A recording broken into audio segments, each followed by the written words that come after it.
और बड़ी खबर आपको बता दें, वंदे मातरम राष्ट्रगीत के गौरवपूर्ण 150 साल पूरे। पीएम मोदी ने स्मरणोत्सव का उद्घाटन किया, स्मारक डाक टिकट और सिक्के भी जारी किए। साथियों, हर गीत, हर काव्य का अपना एक मूल भाव होता है, उसका अपना एक मूल संदेश होता है। वंदे मातरम का मूल भाव क्या है? वंदे मातरम का मूल भाव है भारत मां भारती।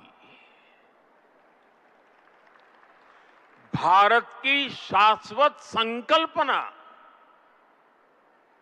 वो संकल्पना जिसने मानवता के प्रथम पहर से खुद को गढ़ना शुरू कर दिया,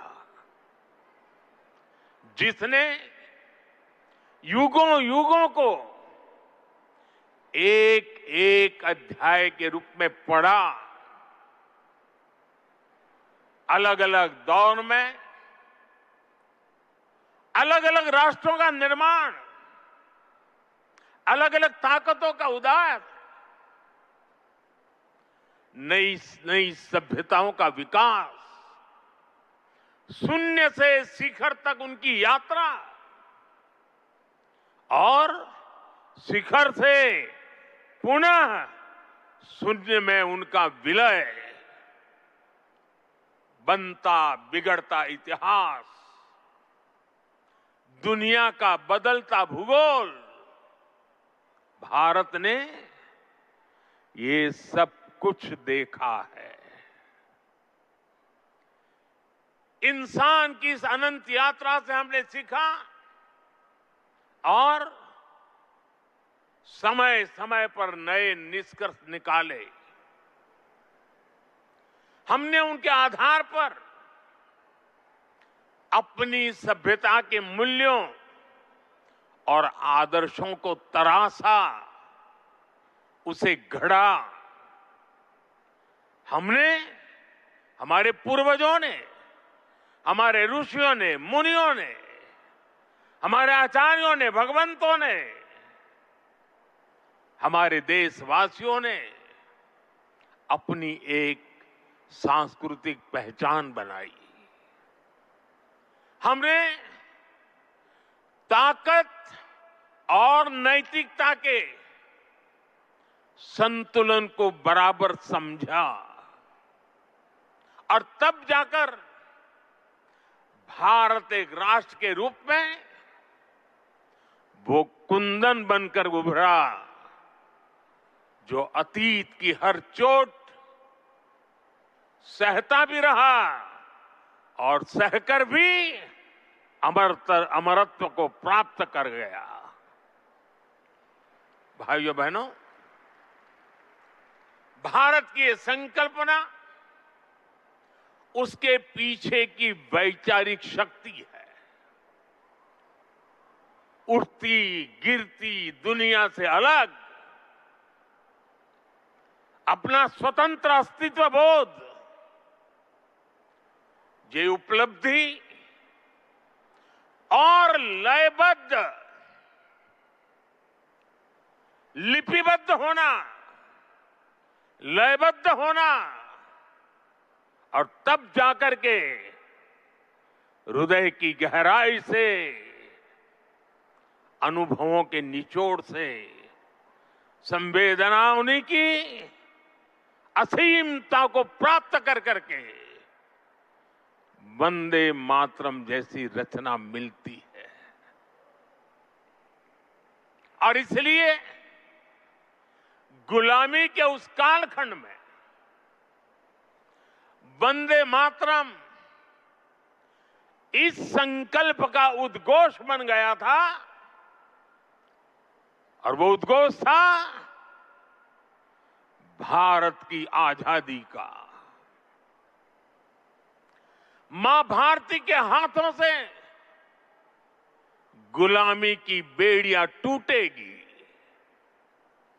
और उसकी संतानें स्वयं अपने भाग्य की भाग्य विधाता बनेगी। साथियों, गुरुदेव रविंद्रनाथ ठाकुर ने एक बार कहा था, बंकिम चंद्र की आनंद मठ केवल उपन्यास नहीं है, ये स्वाधीन भारत का एक स्वप्न है। आप देखिए, आनंद मठ में वंदे मातरम का प्रसंग, वंदे मातरम की एक एक पंक्ति के, बंकिम बाबू के एक एक शब्द के, उसके हर भाव के अपने गहरे निहितार्थ थे, निहितार्थ है। ये गीत गुलामी के कालखंड में रचना तो जरूर हो गई उस समय, लेकिन उसके शब्द कुछ वर्षों की गुलामी के साए में कभी भी कैद नहीं रहे। वो गुलामी की स्मृतियों से आजाद रहे। इसलिए वंदे मातरम हर दौर में, हर कालखंड में प्रासंगिक है। इसने अमरता को प्राप्त किया है। वंदे मातरम की पहली पंक्ति है, सुजलाम सुफलाम मलयज शीतलाम सस्य श्यामलाम मातरम। अर्थात प्रकृति के दिव्य वरदान से सुशोभित हमारी सुजलाम सुफलाम मातृभूमि को नमन। साथियों, यही तो भारत की हजारों साल पुरानी पहचान रही है। यहां की नदियां, यहां के पहाड़, यहां के वन वृक्ष और यहां की उपजाऊ मिट्टी, ये धरती हमेशा सोना उगलने की ताकत रखती है। सदियों तक दुनिया भारत की समृद्धि की कहानियां सुनती रही थी। कुछ ही शताब्दी पहले तक ग्लोबल जीडीपी का करीब 1/4 हिस्सा भारत के पास था। लेकिन भाइयों बहनों, जब बंकिम बाबू ने वंदे मातरम की रचना की थी, तब भारत अपने उस स्वर्णिम दौर से बहुत दूर जा चुका था।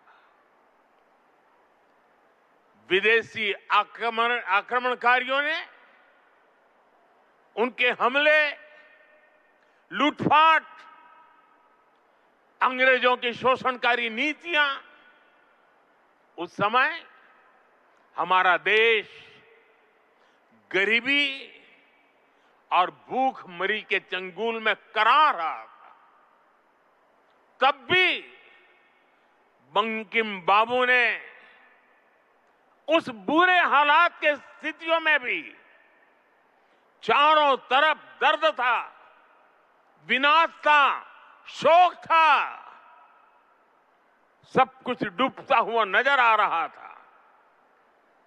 ऐसे समय बंकिम बाबू ने समृद्ध भारत का आह्वान किया, क्योंकि उन्हें विश्वास था कि मुश्किलें कितनी भी क्यों न हो, भारत अपने स्वर्णिम दौर को पुनर्जीवित कर सकता है। और इसलिए उन्होंने आह्वान किया, वंदे मातरम। साथियों, गुलामी के उस कालखंड में भारत को नीचा और पिछड़ा बताकर जिस तरह अंग्रेज अपनी हुकूमत को जस्टिफाई करते थे, इस प्रथम पंक्ति ने उस दुष्प्रचार को पूरी तरह से ध्वस्त करने का काम किया। इसलिए वंदे मातरम केवल आजादी का गान ही नहीं बना, बल्कि आजाद भारत कैसा होगा, वंदे मातरम ने वो सुजलाम सुफलाम सपना भी करोड़ों देशवासियों के सामने प्रस्तुत किया। साथियों, आज ये दिन हमें वंदे मातरम की असाधारण यात्रा और उसके प्रभाव को जानने का अवसर भी देता है। जब सन 1875 में बंकिम बाबू ने बंग दर्शन में वंदे मातरम प्रकाशित किया था, तो कुछ लोगों को लगता था कि ये तो केवल एक गीत है, लेकिन देखते ही देखते वंदे मातरम भारत के स्वतंत्रता संग्राम का कोटि कोटि जनों का स्वर बन गया। एक ऐसा स्वर जो हर क्रांतिकारी की जबान पर था, एक ऐसा स्वर जो हर भारतीय की भावनाओं को व्यक्त कर रहा था। आप देखिए, आजादी की लड़ाई का शायद ही ऐसा कोई अध्याय होगा जिससे वंदे मातरम किसी न किसी रूप से जुड़ा नहीं था। 1896 में गुरुदेव रवींद्रनाथ ठाकुर ने कोलकाता अधिवेशन में वंदे मातरम गाया। 1905 में बंगाल का विभाजन हुआ। ये देश को बांटने का अंग्रेजों का एक खतरनाक एक्सपेरिमेंट था, लेकिन वंदे मातरम उन मंसूबों के आगे चट्टान बनकर के खड़ा हो गया। बंगाल के विभाजन के विरोध में सड़कों पर एक ही आवाज थी, वंदे मातरम। साथियों, बरिसाल अधिवेशन में जब आंदोलनकारियों पर गोलियां चली, तब भी उनके होठों पर वही मंत्र था, वही शब्द थे, वंदे मातरम। भारत के बाहर रहकर आजादी के लिए काम कर रहे वीर सावरकर जैसे स्वतंत्र सेनानी, वो जब आपस में मिलते थे तो उनका अभिवादन वंदे मातरम से ही होता था।